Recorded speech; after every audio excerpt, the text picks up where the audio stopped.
मूर्ख होना अलग बात है और समझा जाना अलग। एक गांव में बहुत ही प्रतिष्ठित बुद्धिमान विद्वान रहते थे। उनकी ख्याति दूर दूर तक फैली हुई थी। एक दिन वहां के राजा उनको चर्चा में बुलाते हैं। चर्चा में काफी विचार विमर्श हुआ। वह विद्वान वहां अपनी बुद्धिमानी का छाप छोड़ा। चर्चा समाप्त होने की कगार पर थी। तभी राजा ने उस विद्वान से कहा, तुम इतने बुद्धिमान हो और तुम्हारा बेटा बहुत ही मूर्ख है। उसे तो सोने और चांदी में कीमती कौन है यही पता नहीं है। तुम उसे कुछ समझाओ, सिखाओ। सभा समाप्त हुआ।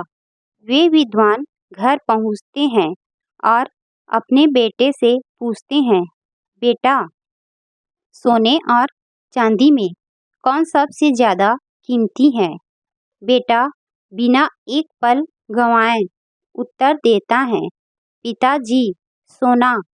तुमने तो जवाब सही दिया, लेकिन राजा ऐसा क्यों कह रहे थे?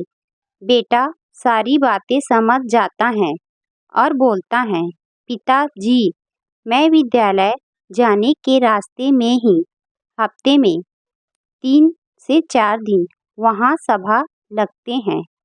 जब मैं वहीं से अपने विद्यालय जाने के लिए गुजरता हूँ, तभी राजा मुझे बुला लेता है और अपने एक हाथ में सोना के सिक्के तथा दूसरे हाथ में चांदी के सिक्के लेकर कहते हैं, इनमें से एक वस्तु उठाकर ले जाओ।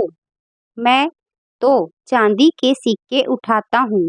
तभी सभी ठहाके लगाकर हंसते हैं। उसके पिताजी थोड़ा सा रोष होते हुए कहते हैं, तो फिर तुम सोने के सिक्के क्यों नहीं उठाते? तुम तो अपनी खिल्ली उड़ाते हो।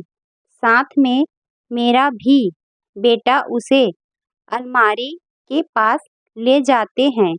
अलमारी से एक पेटी निकालता है।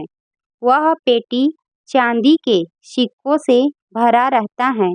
पिताजी हैरान हो जाता है। लड़का बोला, जिस दिन मैं सोने के सिक्के उठा लिया, उस दिन से खेल खत्म हो जाएगा। वो मुझे मूर्ख समझकर मजा लेते हैं, तो लेने दो।